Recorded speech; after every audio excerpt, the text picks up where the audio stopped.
Knowledge express, જાણકારીની speed. નમસ્તે, હું પ્રાધ્યાપક શિરીષ કુલકર્ણી, વડોદરાની મહારાજા સયાજીરાવ યુનિવર્સિટીની ફેકલ્ટી ઓફ કોમર્સમાં department of accounting and financial મેનેજમેન્ટમાં પ્રોફેસર અને હેડ રહ્યો.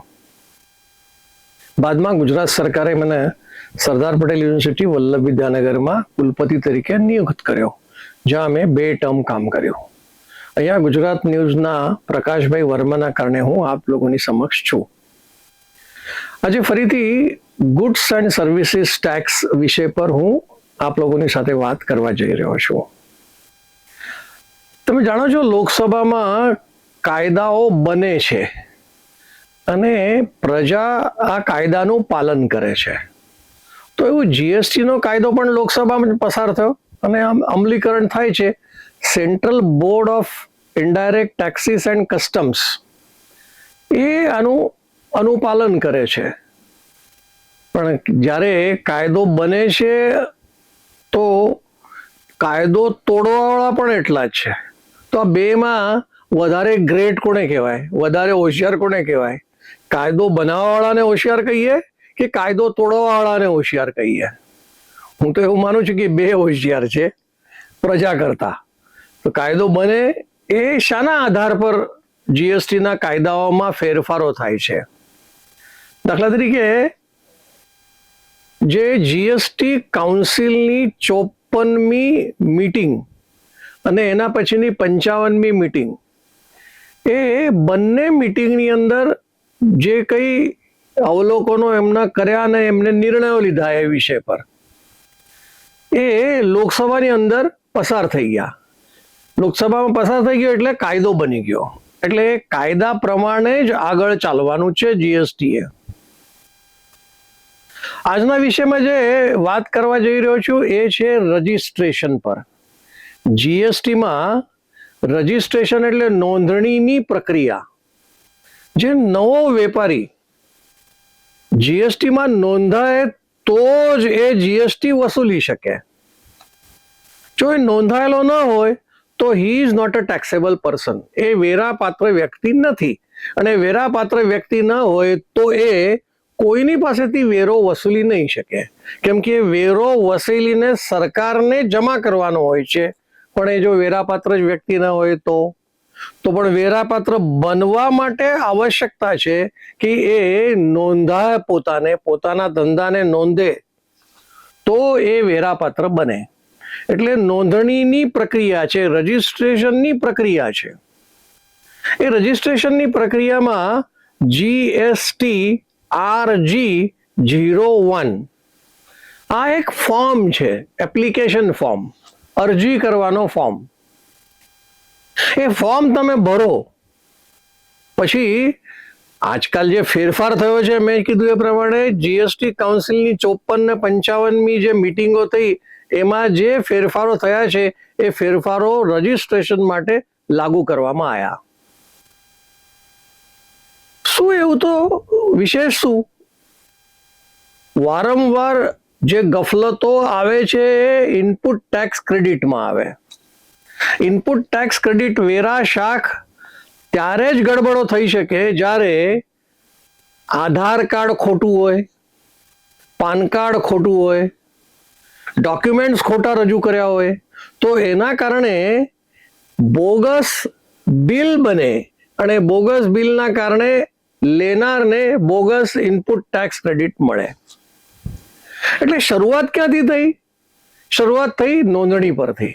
એટલે નોંધણીમાં જો ગફલત થતી હોય, રજિસ્ટ્રેશનમાં જ ગફલત થતી હોય, તો પછી આગળની પ્રક્રિયા જે કૌભાંડો થાય છે, આપણે જોઈએ છીએ કેટલા કરોડો રૂપિયાના કૌભાંડો. એક તો હમણાં છેલ્લે આપણે જોયું હતું કે અમદાવાદની અંદર કૌભાંડ થયું 262 કરોડનું, રાજકોટનું કૌભાંડ. એવી રીતે આઈટીસીના જે કૌભાંડો થાય છે એ કૌભાંડો રજિસ્ટ્રેશનના આધાર પર થાય છે એવું કાઉન્સિલે નક્કી કર્યું કે ભાઈ હવે રજિસ્ટ્રેશનમાં આપણે થોડા કડક થવું જોઈએ. હવે રજિસ્ટ્રેશન કડક થવા માટે એક ફેસિલિટેશન સેન્ટર, એક કેન્દ્ર બનાવવામાં આવ્યું, સેન્ટર બનાવવામાં આવ્યું, જગ્યાએ. એટલે જે નોંધણી કરવાવાળો જે વ્યક્તિ છે એને પર્સનલી વ્યક્તિગત રીતે એ સેન્ટર પર પહોંચવાનું છે અને એ સેન્ટર પર જઈને એને પોતાના જે ડોક્યુમેન્ટ્સ છે એ ડોક્યુમેન્ટ્સ પર્સનલી દેખાડવાના છે, એની સાથે એનો ફોટો પણ હોય. હવે આવા જે ડોક્યુમેન્ટ્સ એને જોડવાના છે ને, તો જો એ વ્યક્તિ પોતાનું આધાર કાર્ડ, પોતાનું પાન કાર્ડ, એટલે એનો ફોટો ને માણસ બી દેખાય. પહેલા તો કેવું હતું કે ભાઈ અરજી કરી દીધી, પતી ગયું. એમાં કોણ હતું, ખરો આધાર કાર્ડ છે કે ખોટો આધાર કાર્ડ છે, જે વ્યક્તિ નોંધણી કરવા માંગે છે એ જુદો છે અને ફોટો અને આધાર કાર્ડ જુદો છે. બનતું તો શું કે માની લો કે એકાદ કન્સ્ટ્રક્શનના બિલ્ડિંગની અંદર કામકાજ ચાલે છે, તો રેતીના તગારા, સિમેન્ટના તગારા ઉચકવા વાળા જે મજૂરો છે, આજકાલ કોઈ એવી વ્યક્તિ નથી કે જેની પાસે આધાર કાર્ડ ના હોય. આધાર કાર્ડ તો જોઈએ જ. એ ઓળખાણનું પુરાવો છે. ઓળખાણના પુરાવાના કારણે દરેક વ્યક્તિ આધાર કાર્ડ તો બનાવે જ છે. હવે જે આધાર કાર્ડ જે મજૂરની પાસે હોય એ લઈ લે અને એના આધાર ઉપર ઇન્કમ ટેક્સ માંથી પાન કાર્ડ બનાવી લે. એ ખોટી રીતે એનું અકાઉન્ટ બેંકમાં ખોલી નાખે અને એવા બધા વસ્તુઓ લઈને RG01 માં ભરી દે અને રજીસ્ટ્રેશન ખોટું થાય. એટલે મેં કીધું કે વ્યક્તિ રજીસ્ટ્રેશન કરવા વાળો જુદો છે અને ફોટા જુદા છે, આધાર કાર્ડ ખોટા છે, પાન કાર્ડ ખોટા છે અને એના કારણે પછી આવા બોગસ બિલો થવાના અને બોગસ ઇનપુટ ટેક્સ ક્રેડિટ મળતી જતી હતી. એટલા માટે આ કાઉન્સિલે કડક થવાનો પ્રયત્ન કર્યો કે ભાઈ આવું તો નહીં ચાલે. એટલે તમારું આધાર કાર્ડ છે તો તમે જાતે આવો, તમારું પાન કાર્ડ છે તો તમે તમારી ડિટેલ્સ લઈ આવો. એટલે બધી જ વસ્તુઓ જાતે લઈને આવવાનું અને પછી રજીસ્ટ્રેશન થાય. ચાલો, સારી વાત છે કે કાયદામાં બદલ થયો. કાયદામાં બદલ થયો તો મેં કીધું એમ, કાયદો બનાવનારા ગ્રેટ કે કાયદો તોડનારા ગ્રેટ. હંમેશા લૂપ હોલ તો શોધતા જ હોય છે કે આમાંથી કઈ લૂપ હોલ મળે. હવે ક્યારેક તો નોંધણી કરાવવા વાળો એટલે એપ્લિકન્ટ, અરજદાર, એ કંઈક ગડબડ કરે, પણ એની જગ્યા ઉપર તો કદાચ ઘણી વખત એવું બને કે ભાઈ કડક બન્યું છે ને તો GST ના અધિકારીઓ જ ગડબડ કરવા માંડે. એમને એમ લાગ્યું કે હવે આપણો હાથ ઉપર છે એટલે ગમે એને આપણે નોંધણી કરાવી આપવાની કઈ જરૂર નથી, એટલે આપણે જ કડક થઈને આપણે કંઈક બીજી રીતે કેવું હોય તો વસૂલાત કરવાનો એક સારો મોકો છે ને. એટલે આ વસૂલાત કરવા માટે કડક થવાનું છે કે ખરેખર એમની ઈચ્છા પ્રમાણે એમ લાગતું હોય એમને. ખરેખર તો કડક થવાની જરૂર ક્યારે બને કે જ્યારે તમને રિસ્કી લાગે, નોંધણી જોખમ લાગે કે આ વ્યક્તિ જોખમી છે. એટલે પણ તમે જોખમી છો એ શાના આધાર પર નક્કી કરશો કે આ માણસ જોખમી છે? એટલે એને માટે આવશ્યકતા છે તમે એનો પાછલો કંઈક રેકોર્ડ કાઢ્યો કે પાછલા રેકોર્ડમાં તમને એમ મળે છે કે એને કંઈક ને કંઈક ગડબડો કરી છે, નાણાકીય ગડબડો કરી છે, અથવા ગુનાહિત માણસ છે, અથવા તો એની પાછળ પોલીસ કમ્પ્લેન્ટ થયેલી છે. આવું કંઈ પણ તમારી પાસે હોય તો તમે કહી શકો કે ભાઈ આ માણસ જોખમી છે. અને જોખમી ન હોય તો પણ GST ના અધિકારીએ પછી શરૂ કર્યું. દાખલા તરીકે જે અરજદાર છે એ અરજદાર પોતાનો ધંધો જ્યાં કરવા માંગતો હોય એ જગ્યા એની પોતાની છે, પ્રિમાઇસીસ એનું પોતાનું છે, મકાન છે, દુકાન છે, જે છે એની પોતાની છે. એની પોતાની હોય તો એ પોતાની છે એનું પ્રોપર્ટી કાર્ડ આપી શકે, અથવા લાઇટ બિલ આપે તો પણ ચાલે, અથવા તો જે વેરા પાવતી છે એ લાવી શકે અને એના પરથી કહે કે આ ભાઈ મારું પ્રિમાઇસીસ છે, આ મારી જગ્યા છે, હું એનો માલિક છું. પણ ઘણી વખત દરેક ધંધો કરવા વાળા વ્યક્તિની પાસે પોતાની જગ્યા હોવી જોઈએ એવું તો જરૂરી છે નહીં. એટલે એને ભાડે જ લીધેલી હોય જગ્યા તો પણ ચાલે.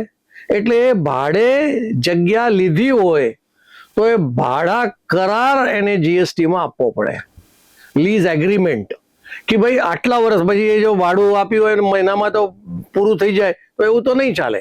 એટલે કેટલા સમય માટેનું તમે આ લીધું છે?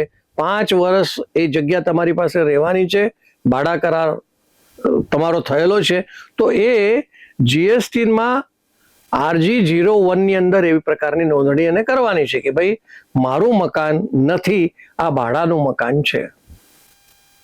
હવે આના પર શું કરે છે ભાઈ જીએસટી ના અધિકારીઓ? ચાલો કે ભાઈ પોતાની જગ્યા નથી ને ભાડાની છે, એટલે હવે હેરાન તો કેવી રીતે કરવાના?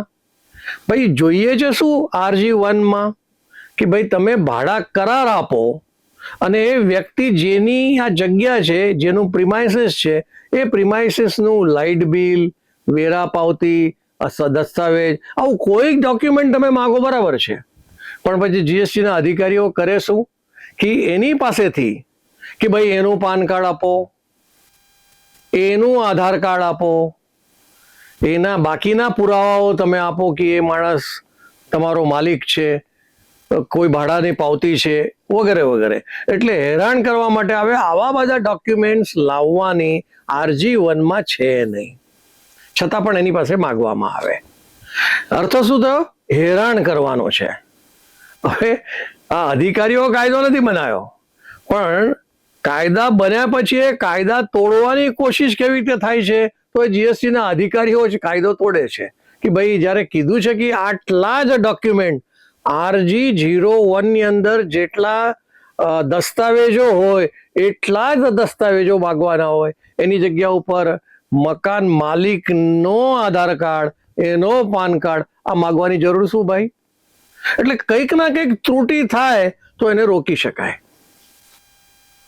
કાયદો એવું કહે છે કે ભાઈ તમને એવું લાગે છે કે આ જે અરજદાર છે એ સંશયિત છે, જેના ઉપર આપણને જોખમ લાગતી હોય, કોઈ પણ કારણસર તમને એમ લાગી હોય કે ના ભાઈ આ ગડબડ વાળો માણસ છે, ગડબડીઓ છે, આની નોંધણી ન કરાય, તો એના માટે એ જે અધિકારી છે એને વધારાના દસ્તાવેજ માંગતો હોય ત્યારે એને આસિસ્ટન્ટ કમિશનર કે ડેપ્યુટી કમિશનર પાસે જઈને એની પરવાનગી માંગવી પડે કે ભાઈ આ જોખમી માણસ લાગે છે, એટલે એની પાસેથી આ વધારાના ડોક્યુમેન્ટ્સ આપણે લેવાના થાય. જો મંજૂરી મળે તો આવા વધારાના ડોક્યુમેન્ટ્સ તમે માગી શકો, બાકી કાયદો તોડવાનું કામ જીએસટીના અધિકારી જાતે જ કરે છે. એ ખોટું છે. હવે જીએસટીની નોંધણીની પ્રક્રિયા છે ને એ CST એક્ટ સેક્શન 22 to 30 સુધી ચાલે છે. એમાં બધી જોગવાઈ આપેલી છે કે ભાઈ કલમ 20 થી 22 થી 30 સુધી છે. એમાં જે જોગવાઈ છે એના પ્રમાણે તમારે ચાલવું જોઈએ. આ પાછું નવું જે 54મી અને 55મી કાઉન્સિલ આવી એમાં લોકસભાની અંદર પસાર થયું એટલે કાયદો બન્યો. એમાં પાછા રૂલ્સ પણ છે. જીએસટીના રૂલ નંબર 8 થી રૂલ નંબર 26 સુધી આ જીએસટીના રજિસ્ટ્રેશનના નિયમો બનાવેલા છે. એટલે નિયમો અને કલમો આ બધાના આધાર ઉપર જ તમારે આગળ વધવું જોઈએ. એની જગ્યા પર આ નવું કંઈક ને કંઈક શોધ્યા કરે છે, પણ દેટ ઇઝ રોંગ. એ ખોટું છે. એને ખોટું એમને નહીં કરવું જોઈએ. પછી એ જીએસટીના અધિકારીને એટલે central board of indirect taxes વાળાને ખબર પડી કે ભાઈ હવે આપણા અધિકારીઓ જ ગડબડ કરે છે. પણ હવે અધિકારીઓ ગડબડ કરે છે એવું તો કહેવાય નહીં ને. એટલે એ લોકોએ ક્લેરિફિકેશન આપ્યું, સર્ક્યુલર બહાર પાડ્યું, અને એ સર્ક્યુલરમાં એમને લખીને આપ્યું કે ભાઈ કોઈ પણ નોંધણી વખતે કેવળ ને કેવળ તમારી પાસેથી એવા ડોક્યુમેન્ટ આપવાના હોય કે જે ડોક્યુમેન્ટ ફક્ત RG01 માં જ લિસ્ટેડ છે, નોંધાયેલા છે, એવા જ ડોક્યુમેન્ટ તમારે માગવાના છે. બીજા ડોક્યુમેન્ટ તમારે માગવાના નથી. જો ફરીથી હમણાં નવા વિષયમાં જે છેલ્લો લોકસભાના સેશનમાં જે કાયદો બન્યો એ કાયદામાં હવે એક નવી છૂટછાટ પણ કરી છે કે ભાઈ આ પ્રકારના લોકો નથી, પણ નાના છે. કોઈ દૂધની ડેરી ચલાવે છે, કોઈ કરિયાણાની દુકાન ચલાવે છે. હવે નાના લોકોને જ્યારે જીએસટીનું રજિસ્ટ્રેશન જોઈએ છે તો રજિસ્ટ્રેશન મેળવવા માટે સરકારે કાયદામાં 3 દિવસની મુદત આપી છે કે જે દિવસે તમે અરજી કરી છે એ અરજી કરેના 3 દિવસની અંદર તમારે નોંધણીનું સર્ટિફિકેટ આપી દેવાનું છે. હવે અહીંયા આ પ્રકારનું જ્યારે તમારે કેન્દ્રની ઉપર જઈને જાતે બધા ડોક્યુમેન્ટ સબમિટ કરવાના હોય એવી જગ્યા ઉપર પણ કાયદો એવું કહે છે કે ભાઈ તમારે 7 દિવસની અંદર આખી પ્રક્રિયા પૂરી કરવાની છે અને રજીસ્ટ્રેશનનું સર્ટિફિકેટ આપી દેવાનું છે. પણ જો તમને લાગે કે આ જોખમી છે તો આ જોખમી લાગતું હોય તો તમે એને બહુ તો ખેંચીને 30 દિવસ સુધી લઈ જઈ શકો કે ભાઈ 30 દિવસ સુધીમાં તમારે એને આપી જ દેવાનું છે. તમે જો રજીસ્ટ્રેશન ના આપવા માંગતા હોય, રજીસ્ટ્રેશન ના કરવા માંગતા હોય તો રિજેક્ટ કરો, પણ આ 30 દિવસની અંદર એને આખી આ પ્રક્રિયા પૂરી કરવી પડે. એના વગર એને ચાલે એવું નથી, નહીં તો એને બી દંડ થઈ શકે એવી પરિસ્થિતિ છે. એટલે રજીસ્ટ્રેશનના આ ક્લેરિફિકેશન સરકારે કરવું પડ્યું કે ભાઈ તમે જે મુશ્કેલીમાં મૂકો છો, હેરાન કરો છો અરજદારને, એ નહીં થવું જોઈએ એવું સેન્ટ્રલ બોર્ડ ઓફ ઇનડાયરેક્ટ ટેક્સેસને કહ્યું છે. બસ આટલેથી હું મારી વાતને પૂરી કરું છું. આભાર. નોલેજ એક્સપ્રેસ, જાણકારીની સ્પીડ.